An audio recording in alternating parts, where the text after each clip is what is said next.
Thank you for taking the time to watch this episode of Life Support. If you enjoy the content, we would ask that you like it, hit subscribe, and share it with your friends. Hey, it's so good to have you on Life Support.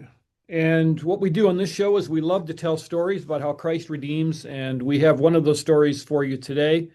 Very excited to welcome JT Clark. Hi, JT. How are you doing? I'm well, Pastor Paul. Thank you so much for having me today. Well, very nice to meet you. You're in Virginia. That's right. I'm in Roanoke, Virginia, in the southwest part of the state. So you're in somewhere where it's warm and nice, I bet. Well, it's been cool this week. A lot of rain, a lot of rain. All right, all right. Well, in Minnesota, we're always feeling sorry for ourselves, so we're going to go with that. All right. So you've got an organization called My Brother's Crossing, and I know you've got a big story to tell. So kind of just start at the beginning and tell us how this all came to be. Yeah, so 10 years ago, on August 21st of 2015, my brother and his wife left their home in Floyd County, Virginia, and they led a group of bikers from Floyd County to Henry County, one county to the east, to go to a church at what you might describe as a biker church called Trash Ministry. Trash stands for Totally Redeemed Anointed Servants of the Most High. And that service was on a Friday night. And the same Friday night, I left my home in Franklin County and I drove one county to the south, also Henry County, to volunteer at a high school football game. On this particular night, my brother and I were only 2 miles apart. He didn't know I was in Henry County, and I did not know he was in Henry County. Second half of the football game, I was volunteering at an ambulance parked at the stadium in case somebody got hurt, had to leave. And a short distance from the stadium, the ambulance developed a mechanical problem. It overheated, it caught fire, and it burned up. From the stadium, we could see the column of smoke. We could hear the oxygen cylinders as they exploded in the heat of the fire. Now, by the time the game ended, they had extinguished the fire, but the road remained closed while they cleaned up and investigated. And when I left the stadium that night, I turned a direction opposite of where that ambulance burned and went to the main road, headed back home. I did not have any problem. But there was a man attending the same football game I was volunteering at. He was there with his 15-year-old son. And when he left the stadium that night, he turned the direction of where that ambulance had burned because they lived down that road. And as he approached the scene, they put him on a detour. The road they detoured him to happened to be the road that my brother was leading that group of bikers back to Floyd County. And when this man reached the intersection of that road, he made a left turn and he accidentally turned into the wrong travel lane. He was left of the double yellow lines. He was coming head on at my brother and his wife. The witnesses on the motorcycles behind my brother and his wife said they tried to avoid each other. In fact, my brother's motorcycle skidded off in the grass, never touched the truck. But my brother and his wife were thrown to the asphalt in front of the truck, and the truck ran them over, crushing and killing them. Oh, wow. Wow. Yes. So what happened next? So word traveled back to that biker church that one of their own was down. And the pastor of that church, I did not know him at the time. His name is Mike Price. He likes to say, we're not motorcycle enthusiasts. We're bikers, long hair, tattoo covered, leather vest wearing, Bible carrying, Jesus loving bikers. Well, he said, when we got word that one of our own was down, we were filled with emotion and we wanted to find out how bad it was and who was involved and what could we do. And some 2 dozen of them got on their Harleys and they poured out the mile and a half from the church to the scene of the wreck. And when they got there, they quickly learned that it was my brother and his wife who'd been killed and there wasn't anything they could do for him. So they turned their attention on the man driving the truck and his son. Now, the man driving the truck and his son happened to be black. And there they are in a southern county in Virginia, close to the North Carolina border. And they see this gang of bikers that's arrived on the scene. They do not know they're from a church and they're gripped with fear. What's about to happen? 10, 11 years ago, we're talking about things like Ferguson, Missouri, and Baltimore, Maryland, the church shooting in South Carolina. And the 15-year-old boy asks us, what's about to happen to us? The chaplain for the fire department had responded to the ambulance fire, so he was on the scene right away ministering to this man and his son. And he sees the bikers show up. He doesn't know they're from a church. And I'm going to paraphrase here, but his mindset was something along the lines of, God, you got the wrong guy here for this. What am I supposed to do? Right. And he went to try to run interference to keep the bikers away from this man and his son. But the fact of the matter is they wanted to get at them. And they told this chaplain, your rules don't apply to us. And the whole gang pushed their way into the accident scene. They reached this man and his son. They encircled him. They laid hands on him and began to pray for him, praying that that 15-year-old boy would not be harmed by what he experienced, and praying that the driver of the truck would be lifted and protected from his involvement in the wreck. one of the EMS workers that had come from the ambulance fire to take care of my brother and his wife. There was nothing he could do for them, but he witnessed what was taking place and went up to the pastor of the biker church and put a finger in his chest and said, "I want to know the God you serve." On the morning of the day of the wreck, when my brother got out of bed that morning, he found himself at his dining room table writing 4 letters. And one of the letters he wrote was to his son, who was incarcerated at the New River Valley Regional Jail. And in this letter to his son, he was telling his son how on fire for God he was, and he wanted his son to be on fire for God too. He went on to tell his son that he wanted to live more like Stephen from the book of Acts. In fact, he wrote Acts chapter 7, verses 59 and 60. While they were stoning him, Stephen prayed, "Lord, receive my spirit." And then he cried out with a loud voice, "Lord, don't hold this sin against him." And he fell asleep. The very last sentence that my brother wrote in the letter to his son on the day he was killed simply said this: "If I could give my life for one." And there at the accident scene, an EMS worker who's come to take care of him, nothing he can do for him, accepts a relationship with Jesus Christ. Wow. Wow. So, yes, on Sunday, within hours, a day and a half after the wreck has happened, the man driving the truck is in his living room, devastated by what has happened. And his wife is begging for him, "Let's get up, let's take a walk, let's move around, let's just get some air." And this man can't muster the energy to get out of his easy chair. And the phone rings. When they answered the telephone, it was my brother's daughter. And she was calling to tell this man that she understood it was an accident, and as a family, we were going to move on a path of forgiveness. She was calling to tell this man she did not know, had never seen, never laid eyes on, to tell him that she loved him and she forgave him. Now, that man said getting that phone call in that moment helped him to get to the next day. Yeah, I bet it did. Yeah. Yeah. And so give us a little context. We're in Minnesota, so we don't have some of the racial stuff that you might have been dealing with there at the time. How tense was those relationships then?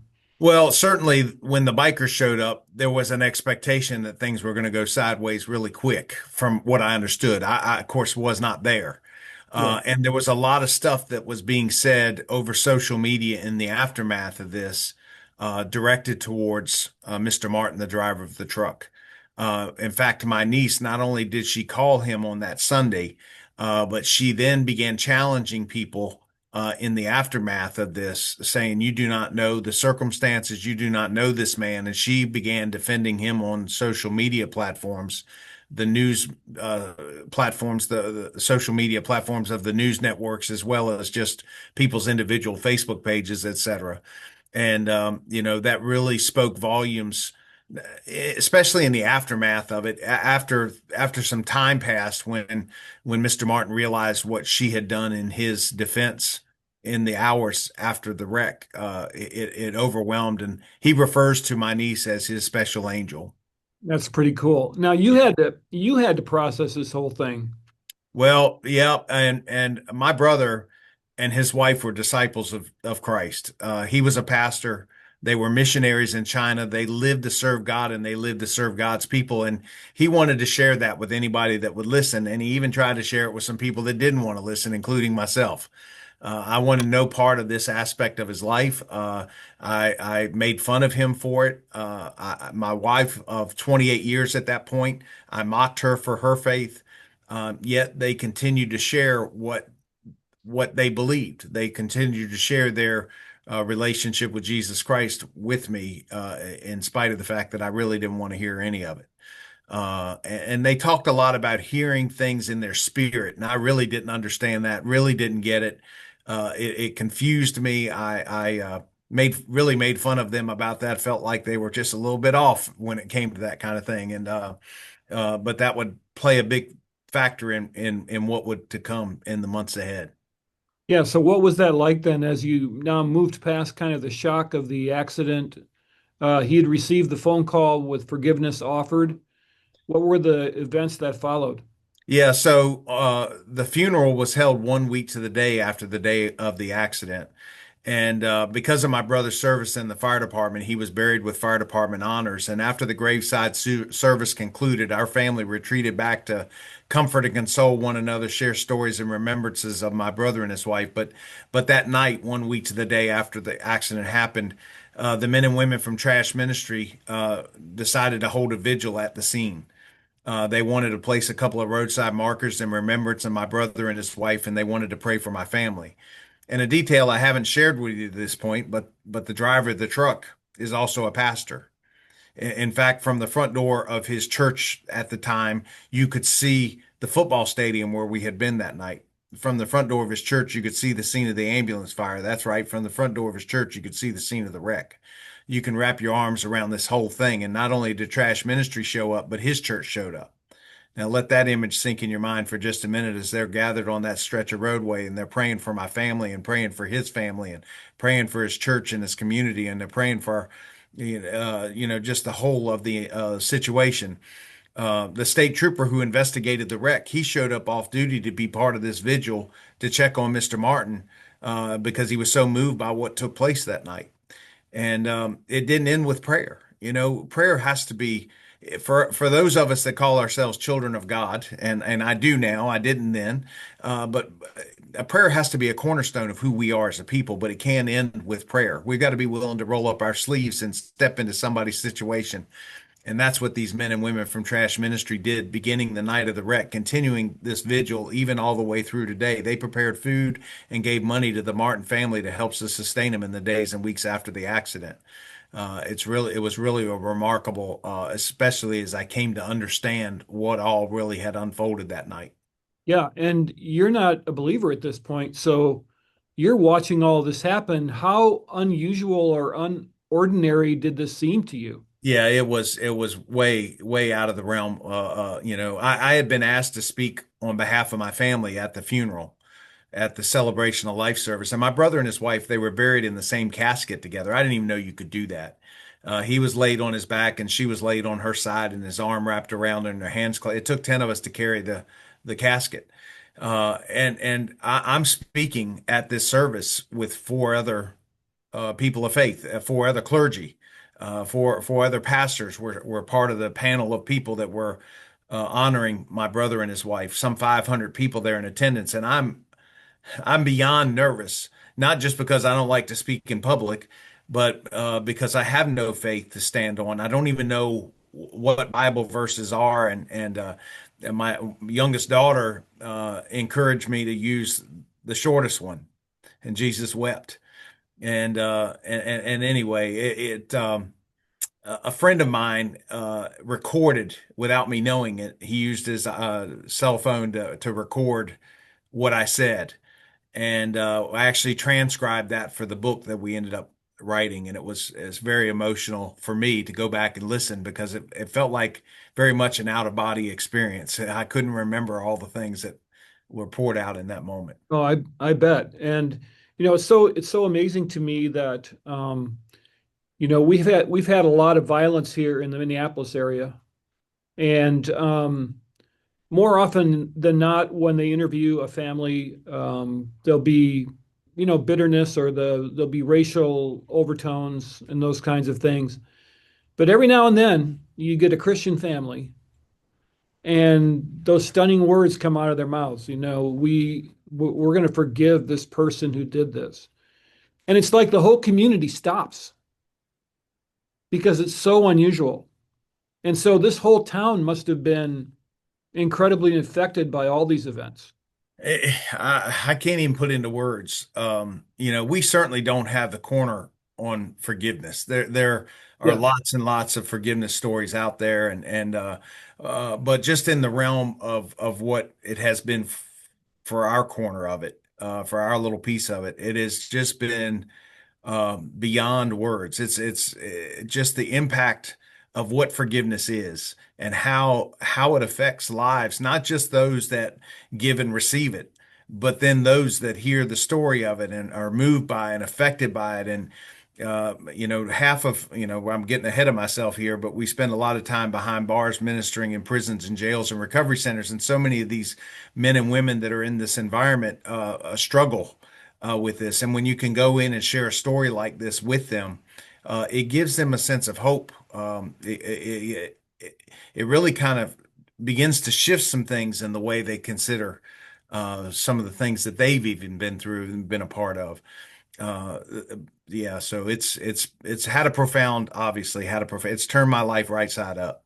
I bet it has. Okay, so you're in the midst of this. You have the funeral. You're kind of walking through this process, looking on, and so what happens next? Yeah, so this man is charged in the wreck. Um, he had to be held accountable for what he did. And so he was to appear in Henry County Court on Monday, October 26th at 2 p.m.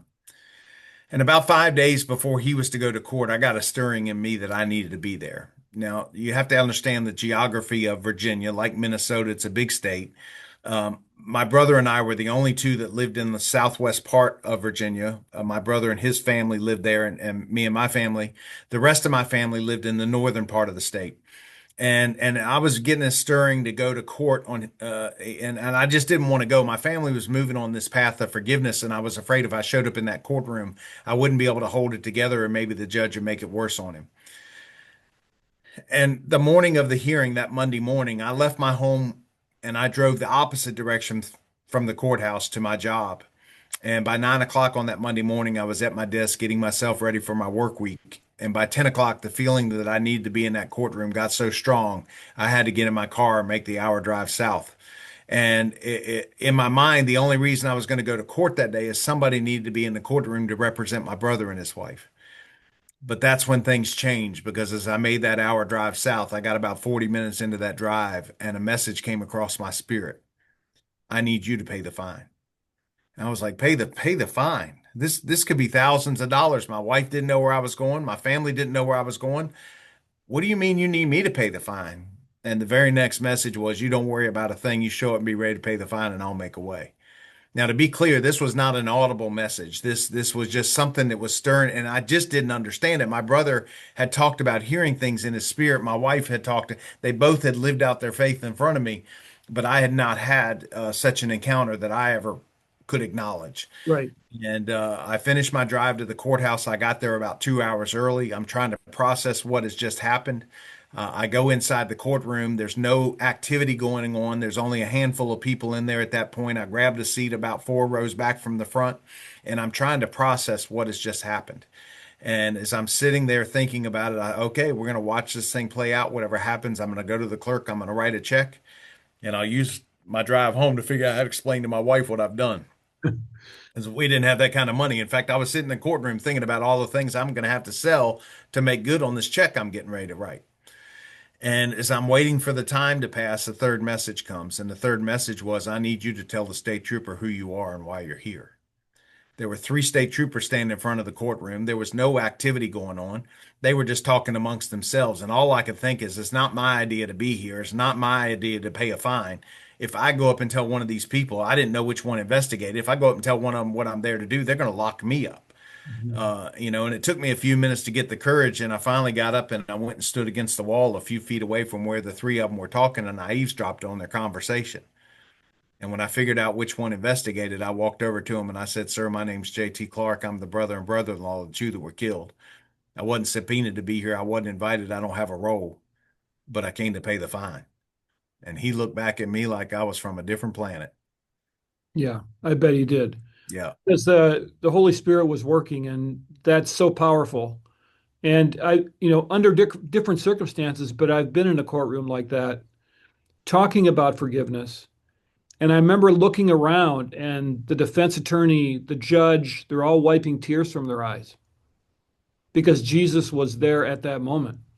And that must have been somewhat what it was like for you. It very much was. So this trooper is dumbfounded by what I've just said to him, and he picked up his investigation folder and he walked me back over to where I've been seated. He sat down next to me and he said, "Now, what did you just say to me?" I said, "I came to pay the fine." He said, "I've been doing this for 37 years. I've never heard anything like this in my entire career." And he opened up that folder and he proceeded to walk me through his investigation. He showed me his written report. Pastor, he showed me those accident scene photographs. And he gave me an explanation of everything he found on the scene that night. And he said, when I showed this evidence to the prosecuting attorney was considering vehicular manslaughter charges against Mr. Martin. And I gasped. He said, in every case I've ever been involved, and it's been hundreds, I'm a 37-year veteran of the police. It's been hundreds. The family always wants more penalty, not less. Yeah.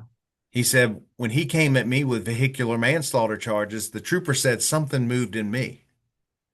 And he said, well, I hadn't talked to your family yet. He said, but I pushed back and I told him, not here, not this case. You see, the same spirit that was working in me to get me in the courtroom was already working in the trooper to alter where this thing had originally been considered for heading. And so it was his charge was reduced from vehicular manslaughter to reckless driving. That's what he was charged with. Big difference. Wow, that is a huge difference. And then the trooper said, there's something else you need to know about me. He said, just a couple years ago, I lost my 24-year-old son in a motor vehicle crash.